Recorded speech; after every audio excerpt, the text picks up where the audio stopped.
Ya, bismillahirrahmanirrahim. Assalamualaikum warahmatullahi wabarakatuh. Waalaikumsalam warahmatullahi wabarakatuh. Innal hamdalillahi nahmaduhu wa nasta'inuhu wa nastaghfiruh wa na'udzu billahi min sururi anfusina wa min sayyiati a'malina. May yahdihillahu fala mudhillalah wa may yudlil fala hadiyalah. Asyhadu an la ilaha illallah wahdahu la syarikalah wa asyhadu anna Muhammadan abduhu wa rasuluhu la nabiyya ba'dah. Allahumma salli wa salim ala nabiyyina Muhammadin wa ala alihi wa ashabihi ajma'in amma ba'du. Ya ayyuhalladzina amanu taqullaha haqqa tuqatih wa la tamutunna illa wa antum muslimun. Pak Yai Soekardi yang sangat kami muliakan, kemudian Ustadz, Ustadzah, berikutnya adalah jamaah kajian online Asy-Syifa yang mudah-mudahan selalu mendapatkan rahmat dan bimbingan dari Allah Subhanahu wa taala. Bersyukur kita kepada Allah, hari ini Allah izinkan kita untuk menikmati alam semesta ini yang Allah berikan kepada kita, yang fasilitas itu sepenuhnya adalah untuk kita manusia ini. Kalaulah kemudian Allah menguji kita yang menurut perasaan kita ada sedikit yang dikurangi oleh Allah, maka yang perlu kita renungkan adalah, bukankah di antara sedikit yang diujikan oleh Allah itu masih banyak nikmat Allah yang lain? Satu misal, Allah memberikan kita ujian berupa sakit gigi, maka untuk tetap rasa syukur ini senantiasa ada pada hati kita adalah dengan cara merenungkan, bukankah di antara gigi yang sakit itu Allah masih menjadikan berfungsi penglihatan kita. Di antara gigi yang sakit itu Allah masih menjadikan berfungsi pendengaran kita. Di antara gigi yang sakit Allah masih menjadikan berfungsi hati dan pikiran kita. Di antara gigi yang sakit Allah masih menjadikan, memberikan kepada kita anak yang solih-solihah, pekerjaan yang baik, keluarga yang baik, kesempatan yang baik, dan berbagai macam kenikmatan yang lain. Itu artinya bahwasanya gigi yang sakit tidak harus menjadikan kita ini kufur terhadap nikmat-nikmat Allah yang lain yang justru jauh lebih banyak. Yang kedua, ujian itu sesungguhnya adalah bagian dari cara supaya kita tidak lupa kepada Allah. Sebab kalau kita lupa kepada Allah, nah ini tentu saja Allah akan marah, gitu ya. Raja Fir'aun ya, itu tidak pernah sakit, tidak pernah susah hidupnya. Karena tidak pernah sakit, tidak pernah susah hidupnya, maka mengangkat diri sebagai Tuhan.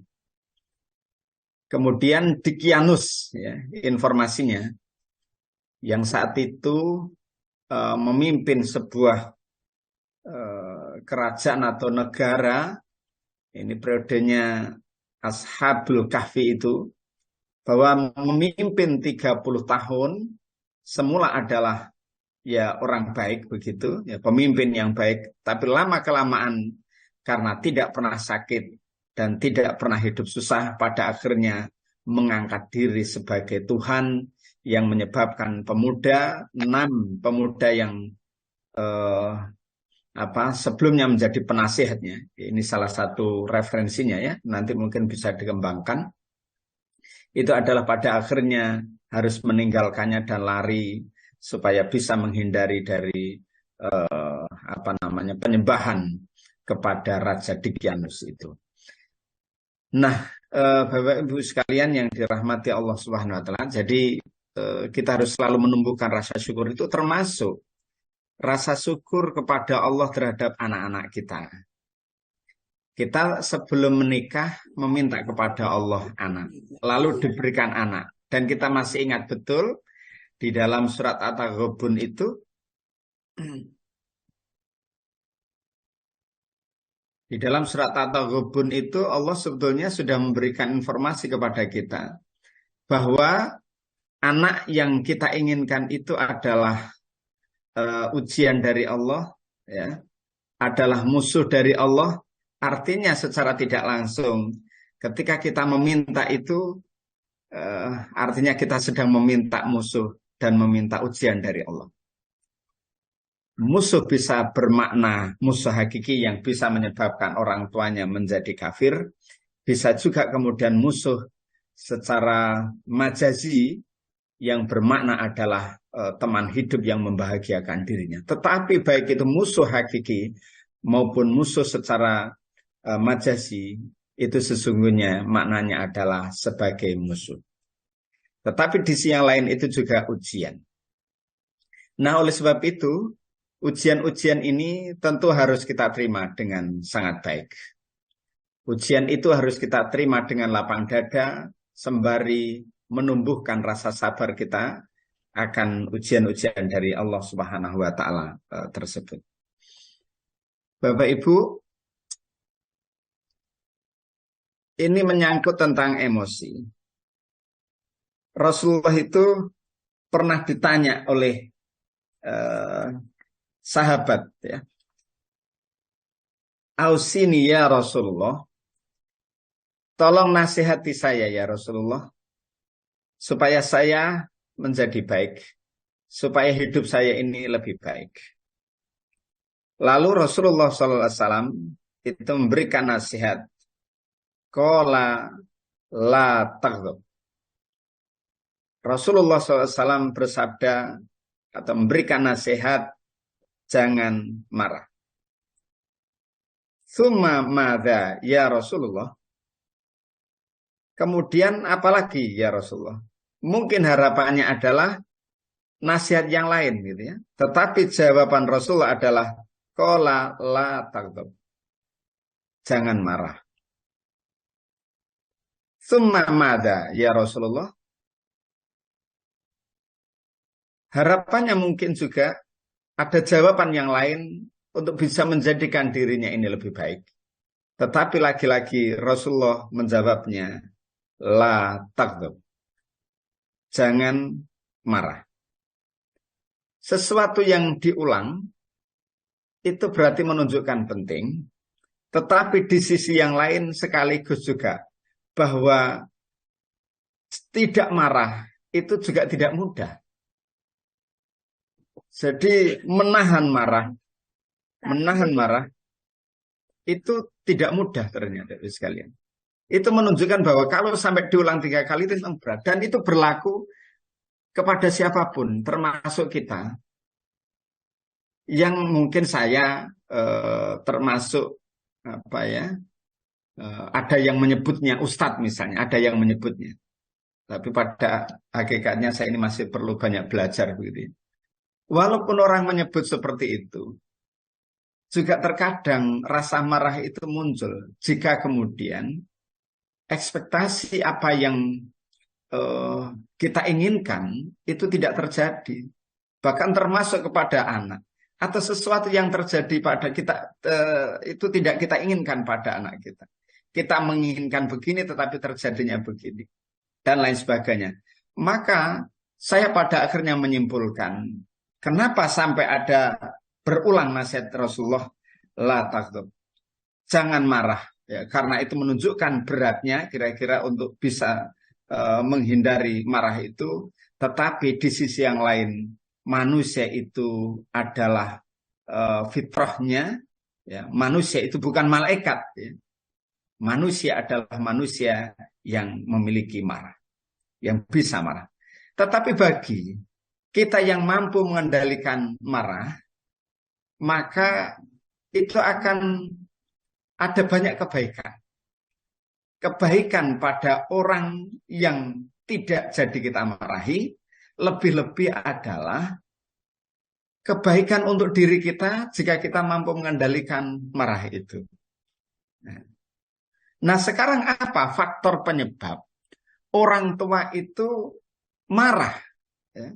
Orang tua itu marah. Saya selalu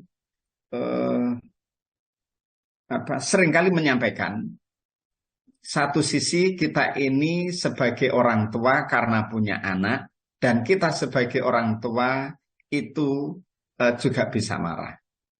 Tapi di sisi yang lain, kita ini anak karena kita punya orang tua, dan sangat mungkin orang tua itu marah kepada kita. Maka disitulah hidup manusia sesungguhnya saling menguji. Makanya ada bahasa yang lain, sesungguhnya ada orang lain yang dipinjam oleh Allah untuk menguji kita dengan memarahi. Jadi kita menjadi ujian bagi anak-anak kita ketika kita marah kepada anak kita. Kemudian kita mencoba untuk memposisikan pada posisi sebagai anak, ya kan? Kita menjadi ujian juga bagi orang tua karena posisi kita sedang menguji orang tua kita yang sehingga menyebabkan orang tua itu marah. Jadi kehidupan manusia ini saling menguji. Kalau aspek mungkin terdekat suami ujian bagi istrinya, jadi sangat mungkin juga suami membuat marah bagi istrinya. Demikian juga sebaliknya, istri menjadi ujian bagi suaminya. Oleh sebab itu istri juga bisa menyebabkan marah dari seorang suami atau sebaliknya. Maka saling menguji di situ. Nah, kemudian apa yang bisa menyebabkan, Bapak sekalian? Ternyata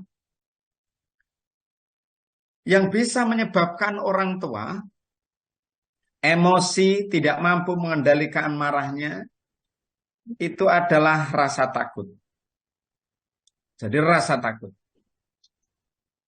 Orang tua marah biasanya karena takut terhadap sesuatu hal yang buruk menimpa anaknya. Jadi berarti ada harapan dari seorang bapak atau ibu supaya anaknya itu berada di jalan yang tidak membahayakannya, tapi justru menjadi kesuksesannya. Hanya jalan itu anak belum tahu. Makanya saya menggambarkan pada gambar ini, Bapak sekalian, ini gambar hutan, Bapak sekalian. Gambar hutan ini kita sebagai orang tua, itu mungkin perjalanan hidup kita mulai kecil karena usia kita tentu saja adalah sudah cukup dewasa, cukup banyak makan asam garam itu. Jadi ibaratnya kita ini telah melalui jalan banyak hal. Akhirnya dari berjalan itu kita tahu ini yang membahayakan dan ini tidak.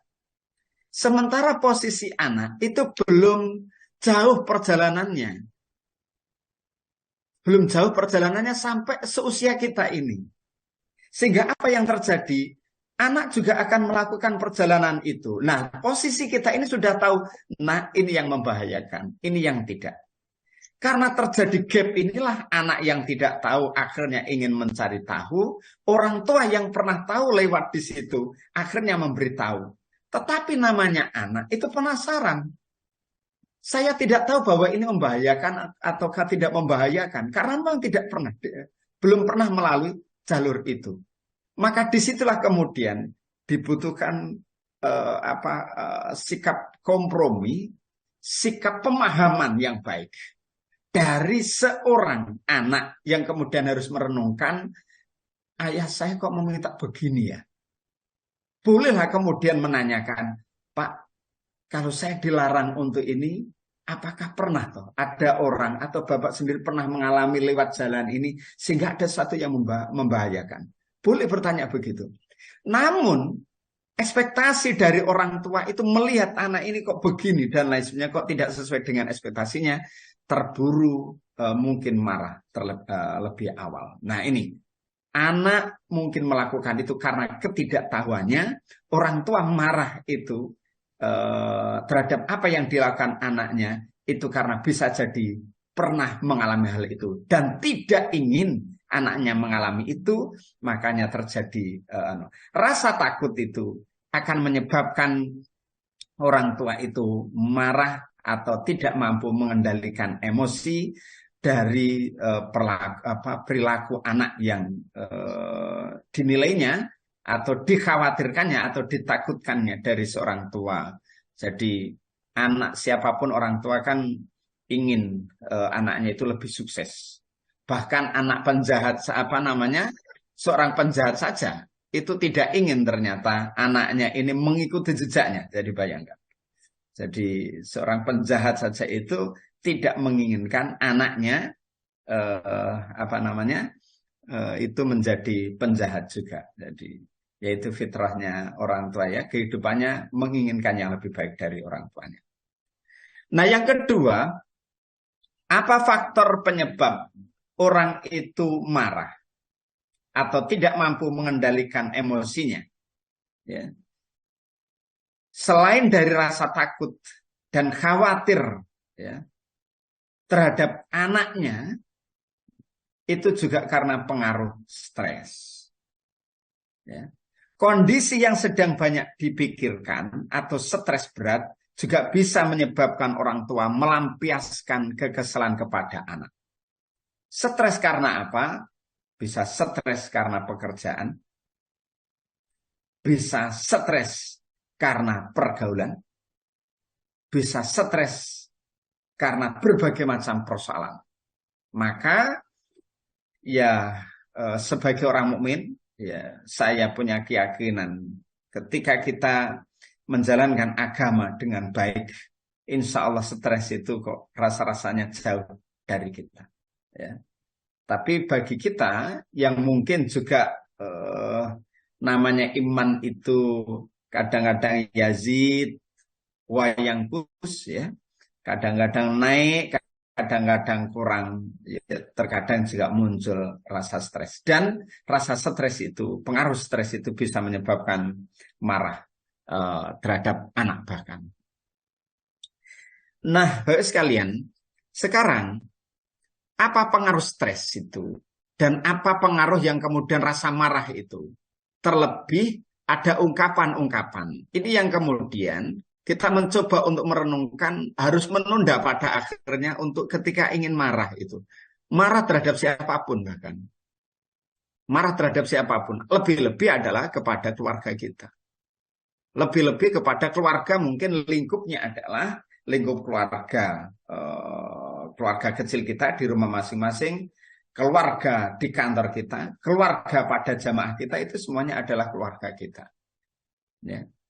Di pertemuan yang lalu, bagaimana kita harus menjaga harmonisasi terhadap siapapun, karena kita menginginkan saat kita wafat nanti banyak orang yang akan mendoakan dan mengantarkan kita. Ya, jangan sampai kemudian hanya sedikit atau bahkan tetangga saja itu kemudian tidak mau datang dan mendoakan kita di saat kita wafat itu. Nah, kalau tidak ada yang mau, itu menandakan bahwa harus introspeksi diri. Jangan-jangan kita ini belum baik kepada orang lain. Atau mungkin masih suka marah terhadap orang lain. Jadi sebisa mungkin kita menghindari itu semuanya. Walaupun kadang-kadang juga memungkinkan untuk muncul. Ya, itu fitrah. Karena kita bukan malaikat. Nah, ini ketika kita akan marah atau bahkan kemudian sampai mengucapkan sesuatu yang tidak baik, yang perlu kita renungkan adalah penelitian ini, Bapak sekalian. Penelitian ini oleh seorang ilmuwan semu dari Hado Institute Tokyo, Jepang, Masaru Emoto. Seingat saya pernah datang ke Indonesia ya beberapa waktu yang lalu. Ya, pernah datang ke Indonesia untuk menseminarkan penelitian-penelitian ini. Emoto menemukan bahwa partikel kristal air terlihat menjadi indah dan mengagumkan apabila mendapat reaksi positif di sekitarnya. Ya. Misalnya dengan kegembiraan atau kebahagiaan. Namun partikel kristal air terlihat menjadi buruk dan tidak sedap dipandang mata apabila mendapat efek negatif di sekitarnya, seperti kesedihan dan bencana. Bapak Ibu, bagi yang mungkin bapak-bapak itu apa ya namanya ya, seorang dosen atau pernah melakukan banyak riset, terutama adalah mungkin bisa jadi ada yang bisa dikritisi dari apa teori ini atau dari riset ini, ya kan. Riset itu re itu kan kembali set itu mencari, jadi mencari ulang, menanyakan ulang ya, apakah memang betul. Tetapi sementara ini kita belum menemukan jenis artikel atau jenis apa yang mungkin saya di luar pengetahuan saya ya, itu adalah yang mengkritisi ini sementara ini ya. Tapi nanti mohon diingatkan ya, bahwa penelitian ini Emoto Masiri Emoto ini melakukan kajian dengan mengambil sampel banyak air di dunia ini. Ya, kira-kira bahasa sederhananya itu adalah mengambil air satu gelas, kemudian diletakkan di atasnya ini kamera super canggih. Ya. Ini kan sangat terkenal ya, mungkin sudah pernah mendengar ya penelitian ini dari Bapak Ibu sekalian. Mengingat, mereview lagi aja. Nah, kemudian diberikan kamera super canggih. Lalu ketika dikatakan di situ I love you misalnya ya, saya suka padamu misalnya dengan air. Ternyata air ini bisa membawa pesan itu. Ya, jadi partikel-partikel kristal ini ketika dipotret secara cepat itu kemudian membentuk ini macam-macam ini. Thank you, kemudian I love you dan lain sebagainya ya.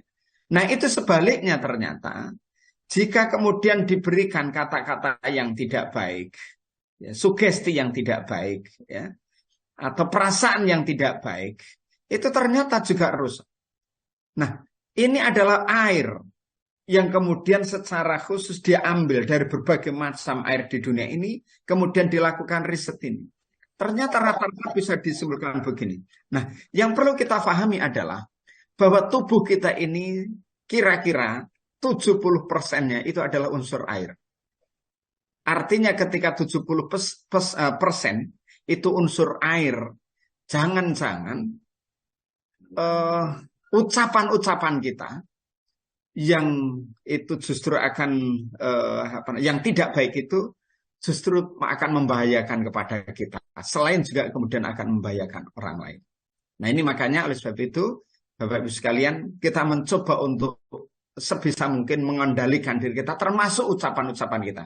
Lu bayangkan ketika ucapan ini kita kondisi marah kepada anak kita, jengkel karena persoalan jengkel kepada anak kita, lalu terjadi ungkapan yang tidak baik, kata-kata yang tidak baik, lalu unsur air yang ada pada tubuh anak kita ini dipotret kira-kira begitu, maka mungkin akan rusak. Jadi jangan-jangan yang membuat rusak dari anak kita bukan orang lain, jangan-jangan adalah diri kita sendiri. Itu beda ketika kemudian kita ini mencoba untuk, nah bagaimana kabarnya hari ini, kita doakan Robbi habli minas sholihin, maka unsur air pada tubuhnya itu kemudian akan bisa membangun partikel-partikel yang tampak indah itu, dan itu semuanya akan mempengaruhi pada tubuhnya. Nah, ini kemudian berarti kalau demikian, marah itu nanti kira-kira gambarnya di mana, Bapak sekalian? Marah itu bisa jadi di bawah ini gambarnya. Karena ingat 70% dari kita juga tubuh kita adalah unsur air. Jadi marah itu bisa juga akan ketika dipotret itu ya, tubuh kita kondisi marah, kemudian air pada unsur tubuh kita kira-kira diperas gitu ya, bayangan kita diperas lalu dipotret, mungkin juga akan rusak semacam ini. Makanya orang yang sedih itu jika dia dalam hatinya tidak terisi Allah akan resah terus, karena terus dipikirkan itu, resah terus ya. Tetapi bagi orang yang berpositif thinking ya, husnudzan sama Allah, hidupnya nikmat, tenang, bahagia dan lain sebagainya. Dan ini semuanya akan membawa aspek di lingkungannya. Kalau aspek wajah itu hatinya bahagia, akan tampak pada kecerahan wajahnya, yang kemudian nanti yang lain, orang lain akan melihatnya gembira, senang sekali, akan menghantarkan partikel-partikel yang menyebabkan orang lain juga kemudian menjadi bahagia. Maka kita yang insya Allah rajin ngaji. Di sini posisinya Bapak sekalian. Mudah-mudahan ya. Lah tapi kemudian setelah ngaji kok ndelok anake kok marah maneh. Apa pas gak cocok balik nang kene maneh. Jadi kita perlu sering-sering ngaji. Sebetulnya bagus kalau setiap hari itu ngaji itu, Masya Allah. Atau kalau memang tidak sempat ya membaca Al-Quran itu di sini akan menghantarkan unsur tubuh kita. Jadi begitu. Tubuh kita ini Bapak Ibu sekalian itu seperti ada tombol-tombol begitu ya. Ada tombol-tombol. Jadi sebetulnya potensi sakit itu semuanya ada pada tubuh kita kan. Sakit apapun itu. Ya, ketika yang ditombol adalah bagian ini, maka nanti muncul penyakit ini. Nombol maksud saya begini.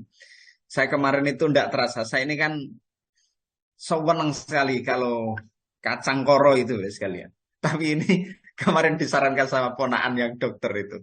Om dibatasi begitu katanya. Saya ini kalau nyopir jauh begitu, kemudian kalau tidak nyamil itu ngantuk. Maka camilan itu yang bagi saya yang paling enak itu adalah kacang. Kacang itu sambil gitu ya, sambil mendengarkan bacaan Al-Quran, sambil mendengarkan kadang-kadang begitu. Tapi sambil nyamil itu ya. Nah, tidak terasa loh. Ini kok kaki itu kalau kok agak sakit ya. Kemudian kalau mau duduk di antara sujud duduk di antara dua sujud itu ya, duduk iftirasim maupun duduk tawarruk kok sakit ya.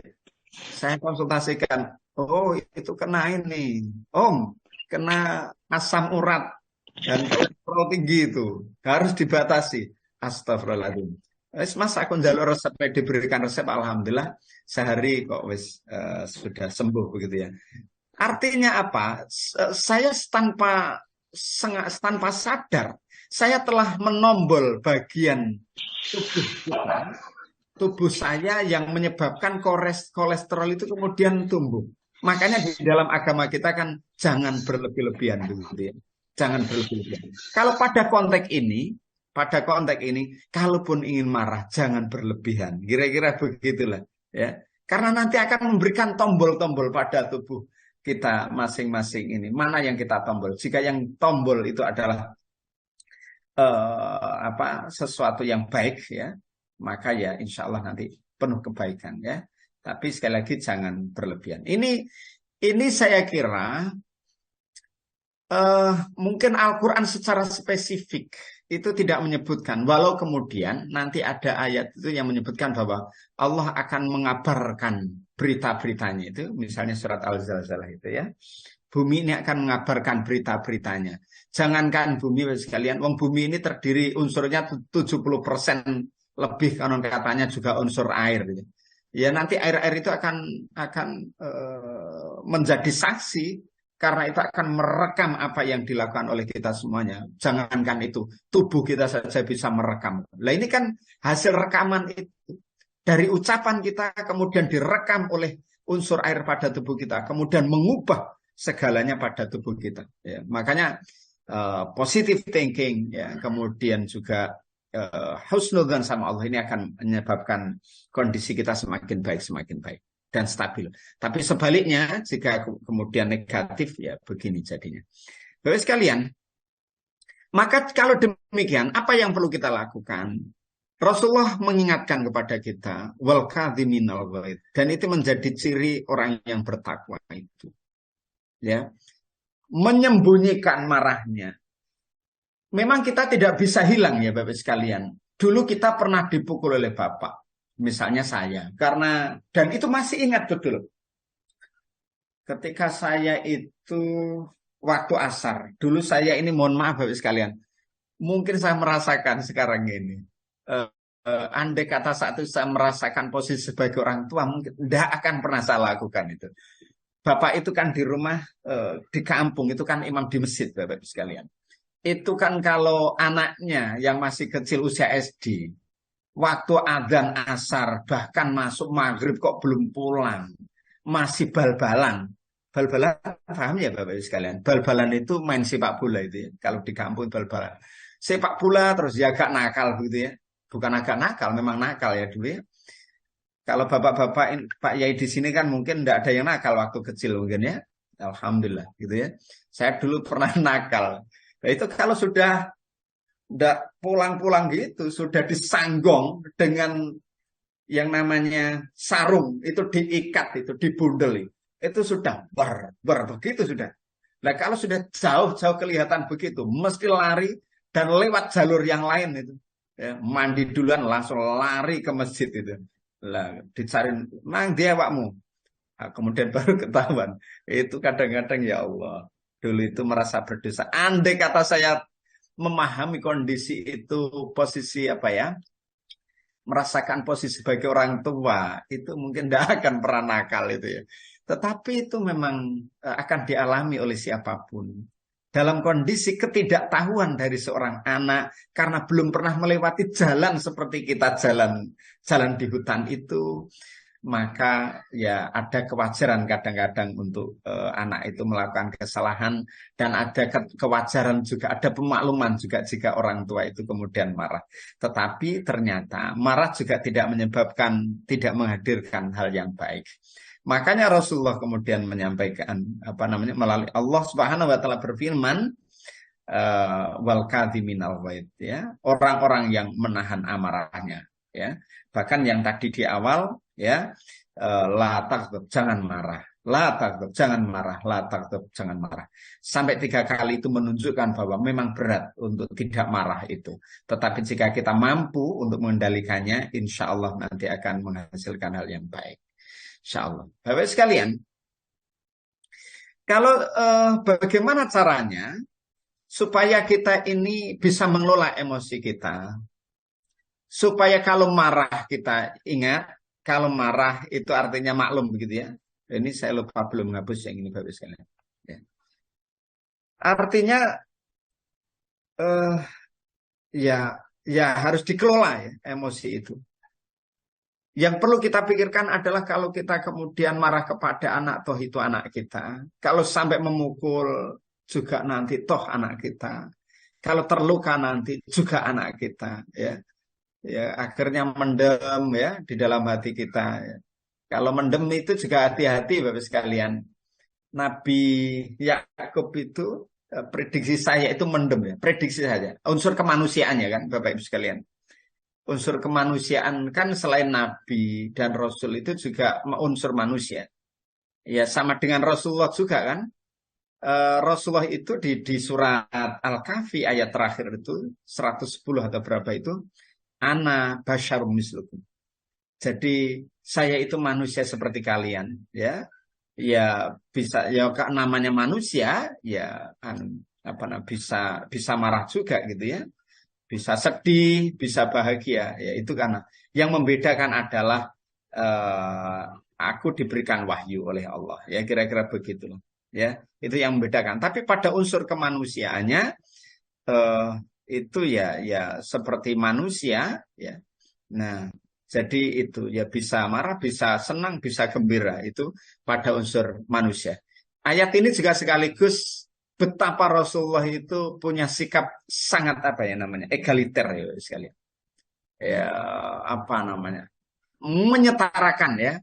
Saya ini sama dengan Anda. Walaupun ayat sebelumnya 109 itu andai kata laut itu dijadikan tinta, ranting-ranting itu dijadikan pena, maka kalimat Allah itu tidak akan habis.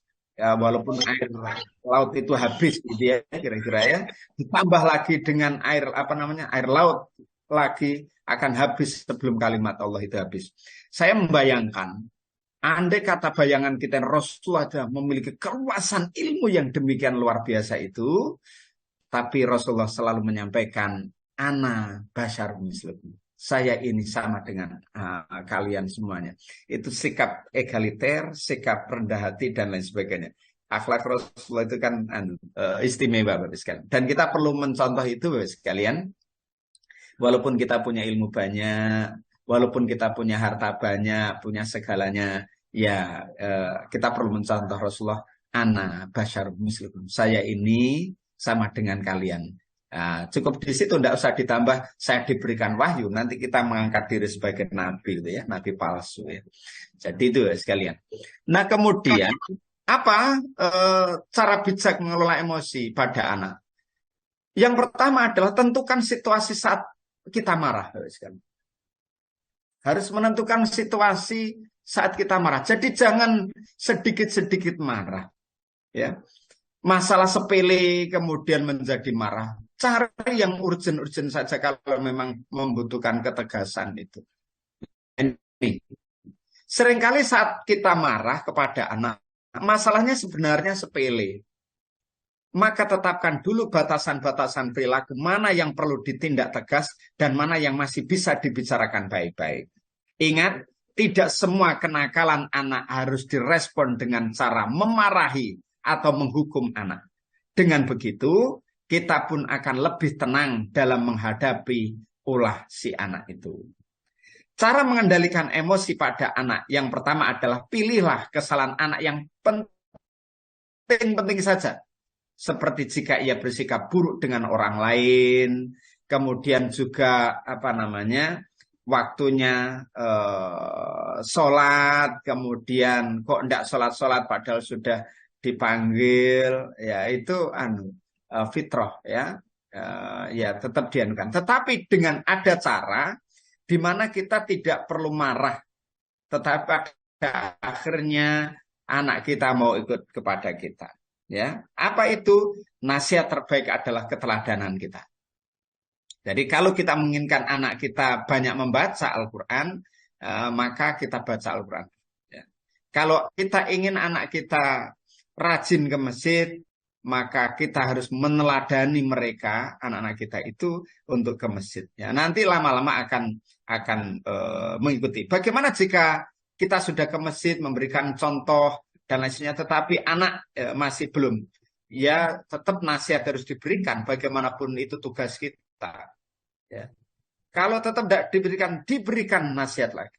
Ibaratnya hujan begitu rintik-rintik, nanti tanah itu kemudian menjadi sejuk gembur, nanti panas lagi tanah itu, hujan rintik-rintik lagi. Jangan kemudian hujannya beres, lalu kemudian yang namanya terjadi banjir, setelah itu lama tidak hujan lagi, maka akan kering lagi.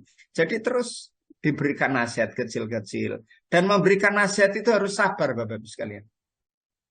Di dalam surat Al-Asr, itu memberikan nasihat itu harus sabar. Tidak bisa tidak.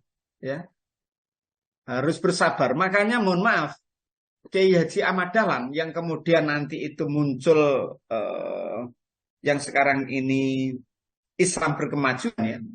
Mohon izin tidak apa-apa ya Pak sekalian saya menyebutkan begitu ya. Itu asal muasalnya filosofinya salah satunya dari surat Al-Asr itu. Karena di situ ada etos kerja. Ahmad Dahlan itu mengajarkan surat Al-Asr itu sampai 7 bulan berulang-ulang.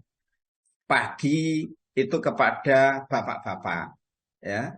Kemudian waktu duha itu kepada ibu-ibu, siangnya kepada remaja, anak-anak. Itu terus diulang-ulang surat Al-Asr itu sampai lebih dari 7 bulan. Itu beda dengan Al-Ma'un. Kalau Al-Ma'un itu diulang-ulang, itu hanya 3 bulanan. Yang Al-Ma'un nanti teologi Al-Ma'un itu kemudian memunculkan panti asuhan, rumah sakit pada akhirnya menjadi program-program itu. Jadi diprogramkan semacam itu. Nah, kembali lagi sekalian, jadi harus bersabar di dalam memberikan peringatan dan lain sebagainya itu ya. Nah, sementara untuk kesalahan sepele seperti menaruh jaket di lantai, sebaiknya tidak perlu disikapi dengan marah. Ya. Kalau kecil-kecil tidak perlu marah sekalian. Jadi tentukan situasi saat Anda itu sedang marah. Ya. Hal yang masih bisa dikompromikan, bisa didiskusikan ya, tidak harus marah. Yang kedua, segera tenangkan diri ketika Anda ingin marah. Ya, ya ini cara bijaknya begitu ya, Bapak sekalian. Pada akhirnya kembali kepada kita untuk melihat manfaatnya. Kalau saya marah itu manfaatnya apa? Ya, ingat marah itu nanti akan menyebabkan unsur air pada tubuh kita ini seperti apa. Ya, kemudian, nah sehingga kita nanti akan bisa berpikir sejenak untuk memilih antara marah atau tidak. Nah, marah itu biasanya spontan saja. Ya, untuk supaya tidak spontan, ya perlu direnungkan berulang, dilatih Bapak sekalian. Ya, segera tenangkan diri ketika ingin marah. Nah, saat mendapati anak yang menjengkelkan, kita mungkin jadi naik pitam dan akhirnya berteriak atau membentak. Hindarilah luapan emosi ini dengan menenangkan diri dan membuat perasaan serileks mungkin. Salah satu cara mengendalikan emosi pada anak yang paling efektif adalah dengan menarik nafas sedalam-dalamnya. Ya, kalau agama kita mengajarkan posisi marah dalam kondisi berdiri, maka duduk. Kalau duduk masih marah, maka berbaring. Kalau masih marah, ya wudhu gitu ya. Atau mungkin dibalik, wudhu dulu nanti langsung bisa terkendali. Kalau wudhu kok masih marah, mandi ya. Mandi besar sekalian ya. Nanti akan membuat rileks yang namanya air itu.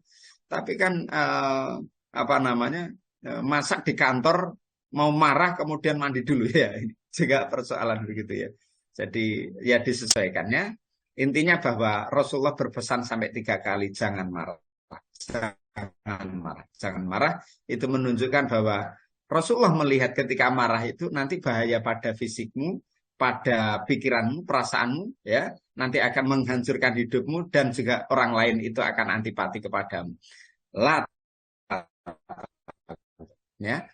Kemudian hembuskan dan ulangi beberapa kali sampai emosi ini stabil.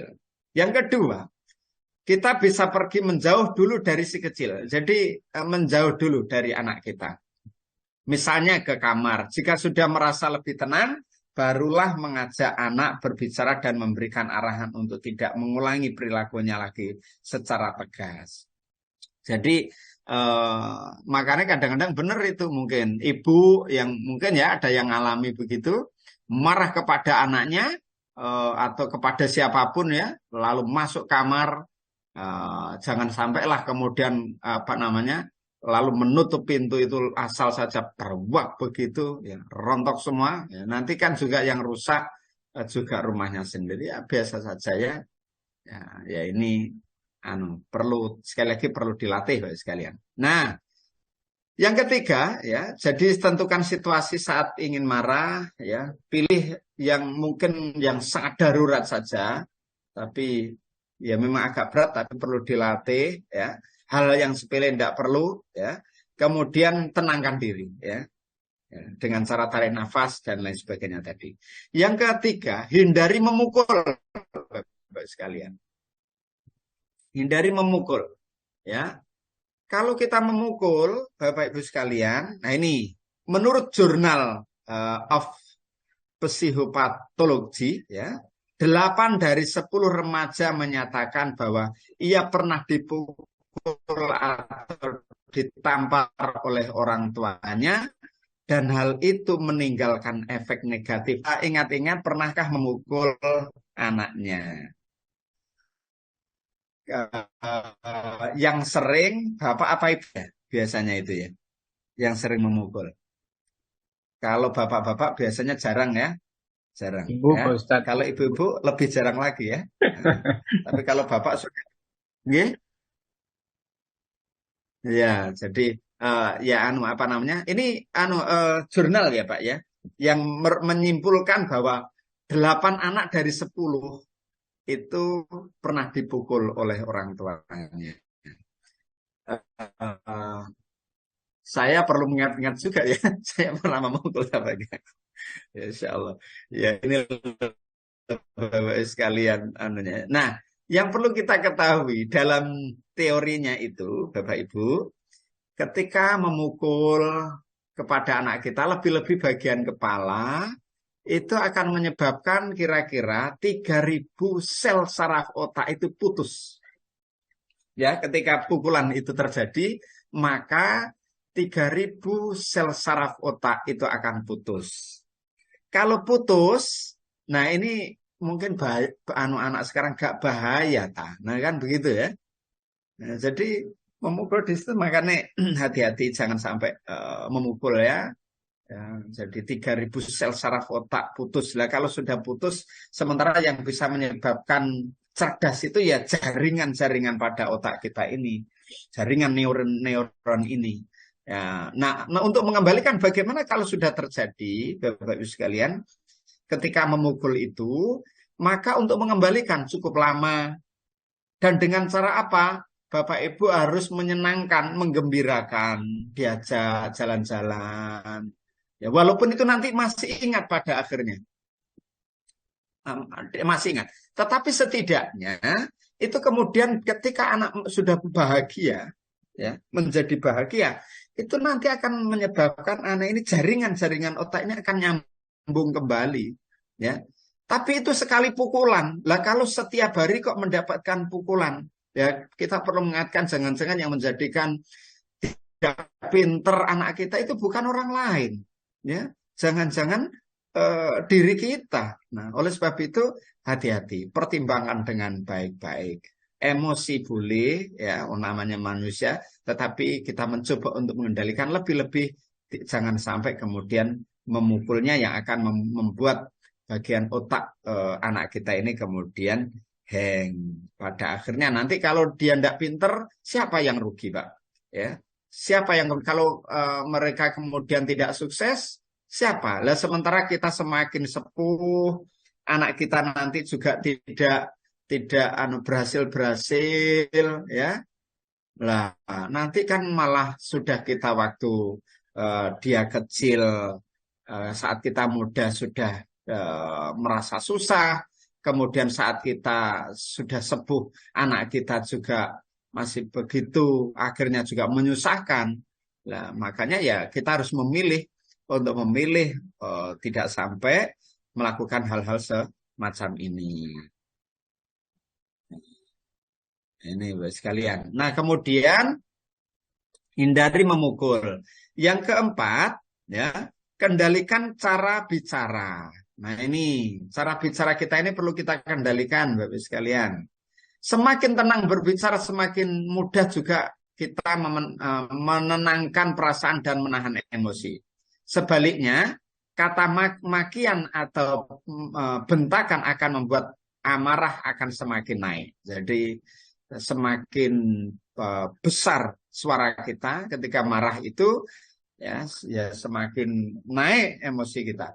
Oleh karena itu cara mengendalikan emosi pada anak yang efektif adalah kendalikan cara bicara kita sebisa mungkin. Kalau bisa ndak banyak ngomong, ya, wis meneng, ya. Tapi kadang-kadang posisi kita laki-laki itu isok meneng, tapi tangan sing melayu. Nah ini juga bahaya. Makanya tadi ndak hindari memukul, ya, hindari.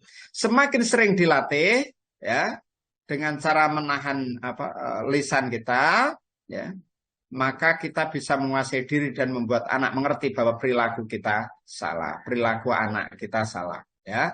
Jadi ini Stanford Children's Health menyarankan untuk gunakan kata saya daripada kamu, ya, saat sedang marah itu. Contohnya, Mama jengkel kalau kamu melakukan ini, ya, karena begini-begini. Jadi berarti kembalinya kepada kita yang dulu, ya, Bapak ini jengkel, ya, Bapak ini marah karena kamu melakukan ini. Berbeda dengan kamu bikin Mama jengkel, ya.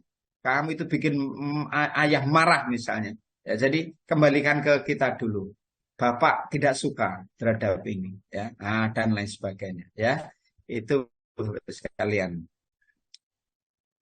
Nah, kemudian yang terakhir, ya bolehlah ini kan untuk anak-anak, ya, yaitu mencoba menghitung, ya.